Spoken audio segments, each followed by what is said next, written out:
Hello and welcome to Swim Sets by the Pool. This is the podcast where you get free swim workouts and tips that'll help you swim better. My name is Nathan Cohen. I'm a professional triathlete. With me is Kyle Brill, now triathlete, former D1 swimmer, two-time Olympic trials contender, and just a nice guy. He's a gentle giant, folks. He's 6'8" in the real world, but in his heart he's a cozy 5'7". Just Thanks. I get that one a lot. I don't know if I guess I'll take it as a compliment.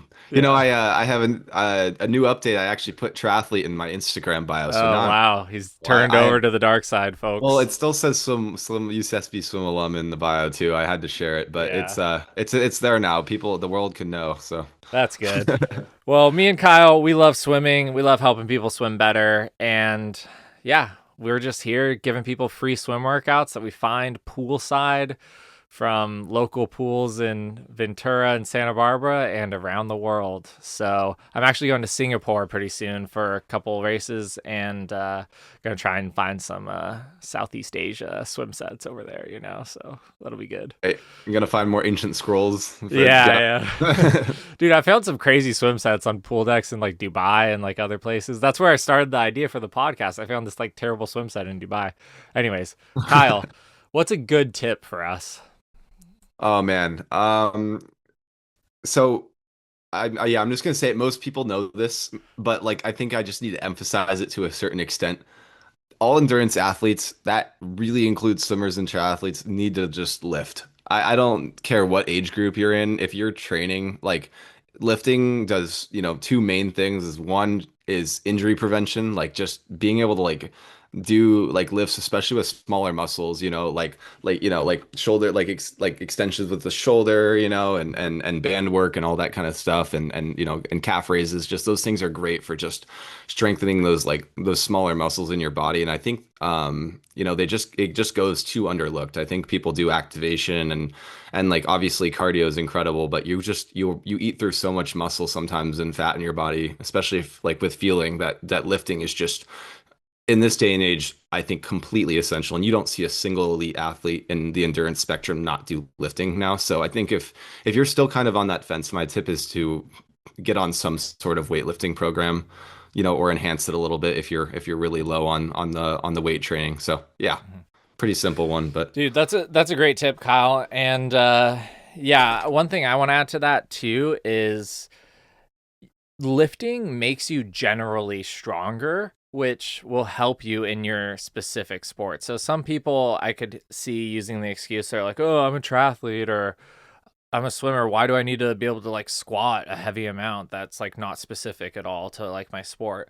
But it is building a general strength that is your foundation that you take into your sport. So like one of my all-time favorite athletes is Ryan Krauser, three-time Olympic shot put champ, and just general, like he just seems like such a cool dude. I want to be friends with him. Ryan, if you're listening, just DM me. I'm just kidding.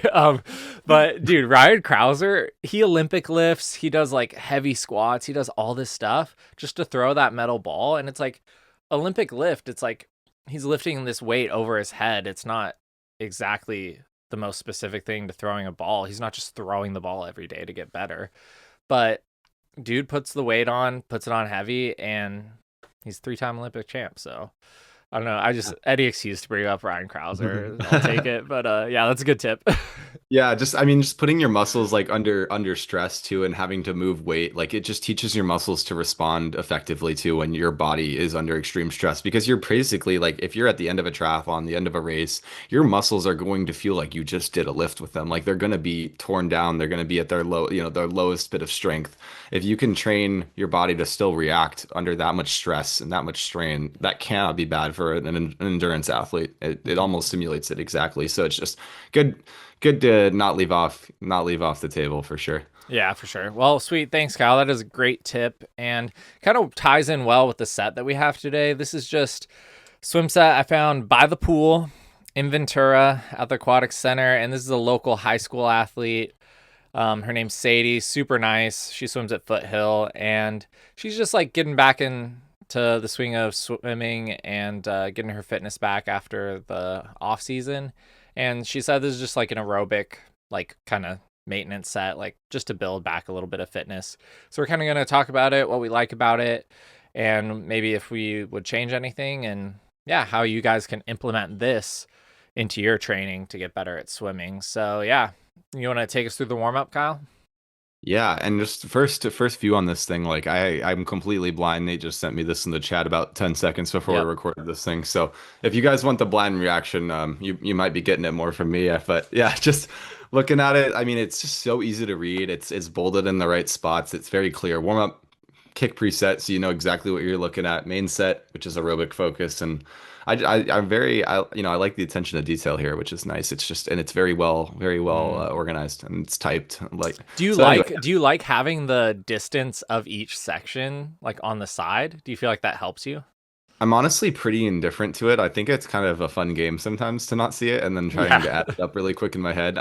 But I think it can be good if like I'm not as much of a count my yards kind of guy. I'm more like Hmm. count how bad that thing drilled me like by the end of the practice kind of deal. Yeah. So I think it's just indifferent, but it's nice to have. It doesn't hurt, you know. It's Yeah. cool. Yeah, and warm down it's kind of nice sometimes because like that's when you're on the end and you might really be counting the yards. So for sure that's it's good to say like cool down, 300 or whatever Hmm. specific amount. But yeah, anyways, the warm up here 600 total, 200 swim, mix, free back and easy. So basically just seems like choice, kind of a weird way of saying choice. So I'll Hmm. take that. Flounder around 200 pull, long strokes and then relaxed breathing like that, keeping it pretty easy for the start, and then a 200 freestyle swim where you build the last 50. Honestly, really good warm up.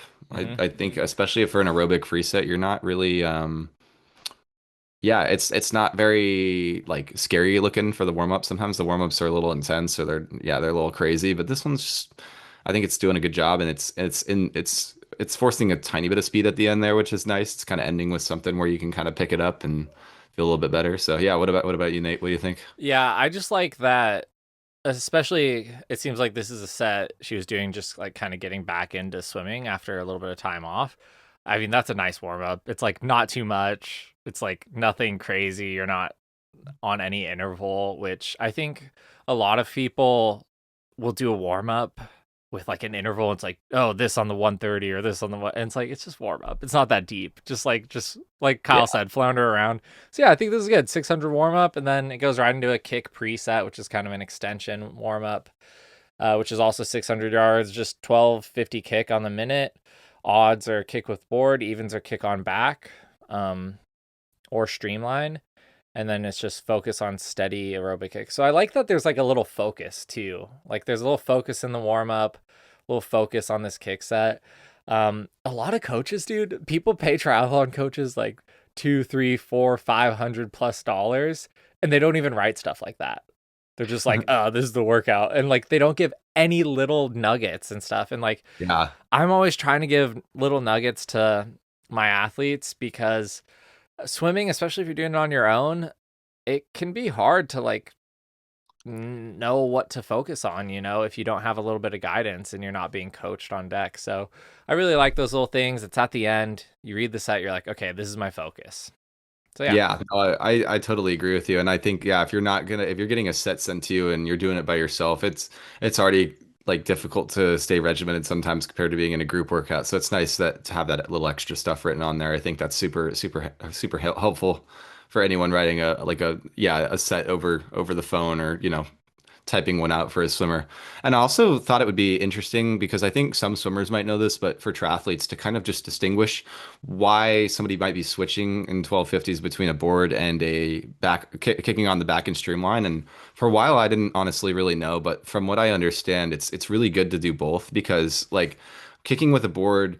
It doesn't quite simulate the exact like type of kick as much as kicking on your back will in an actual swim like when you're actually swimming because there's no event where you're just kicking, but the kicking with the board is really just good at forcing you to have a good body line and kind of holding your body in place to make sure the board isn't rotating and the board's not going other directions. I think it's very clear that you're having trouble if you're not kicking well with the board with your body line. And so when you do switch onto your back, I see a lot of people that only kick on their back and they just have terrible body position. They're not streamlined, their body's way too loose and flimsy, and they'll never know because they never kick with a board. So as much as it seems like kicking with a board isn't super useful, especially for a triathlete that isn't really like focusing on just primarily kicking. I think it's really nice to switch it up and use a board sometimes, especially halfway through a set, so you can really get that translation over. Simon Shi actually put that idea into my head again recently too with one of his YouTube shorts. So shout out to Mhm. Simon for that. But Yeah, dude, Simon's a great swimmer and he always has good tips. And yeah, I like a good little kick set too. And yeah, it's nothing crazy again. It's just like you're at 1200 and yeah, it's enough variety to where you feel like it's not like totally boring. And then you just jump into a main set, which is pretty simple. You wanna take us through it, Kyle?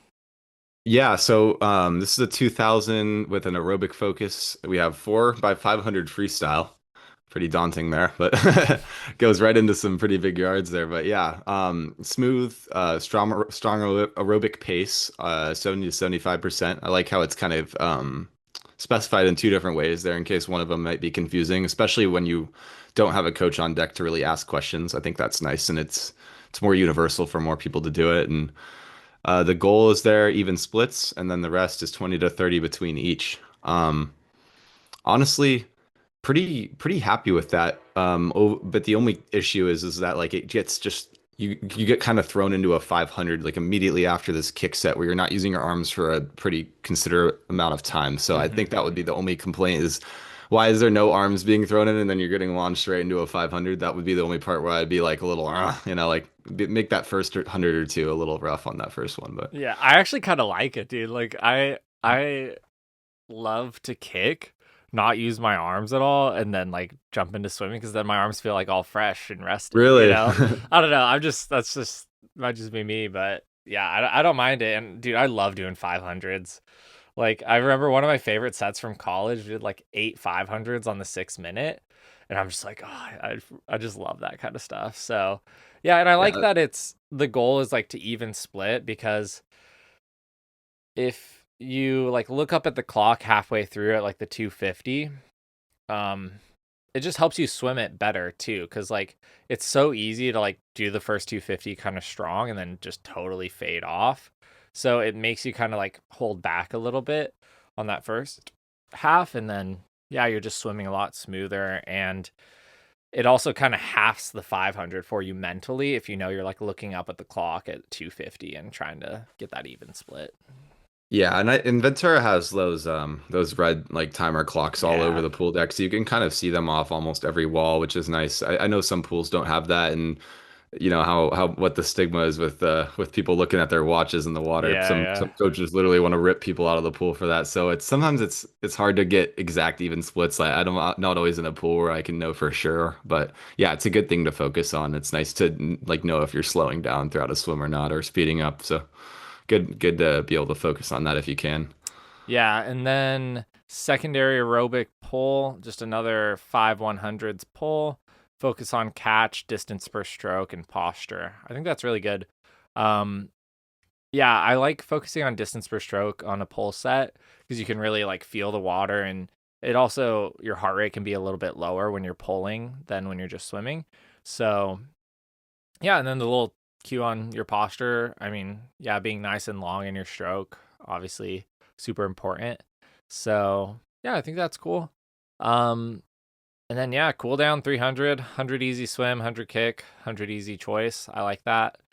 Um, that's pretty similar to my go-to warm down. Lately, I've been doing just 200 kick with the board, little social kick, because I have like swim training partners, and we always kind of end with like a 200 social kick, and then we do like a 150 choice. Usually we'll just do whatever. Like we'll like dive down to the bottom of the pool and like swim up or just like do backwards freestyle, like something kind of silly. And then we always end with like a 50 tempo.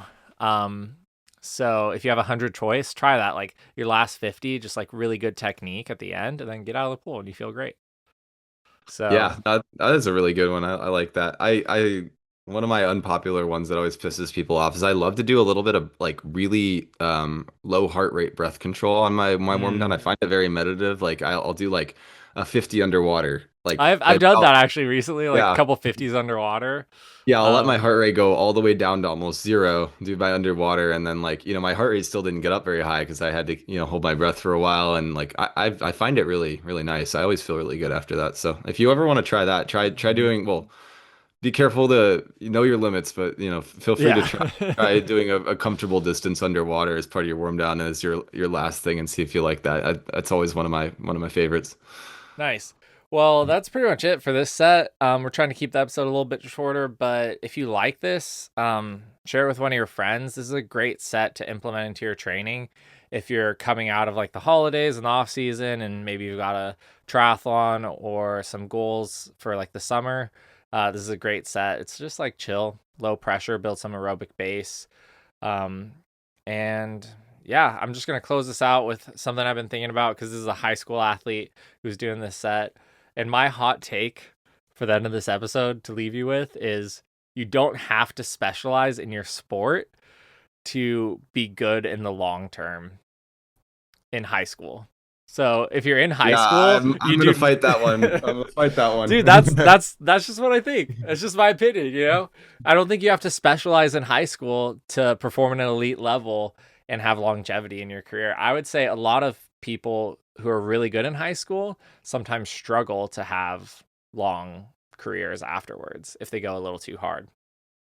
Yeah, no, I'll So, I'll agree with most of that hot take, but I think the statement's too general. There's too many sports where specificity is almost like by high school, I think is very, very important. Swimming can be one of them, like some sports can be one of them, but I think for triathletes and a lot of other things, it can be really, really helpful to take that advice. So, yeah, I'll it's a hot take for sure, but I'll I I'll don't let know. you I run didn't with play it. sports in high school. I played guitar and now I'm doing triathlon at the pro level. So that's all I got to say There you about go. that.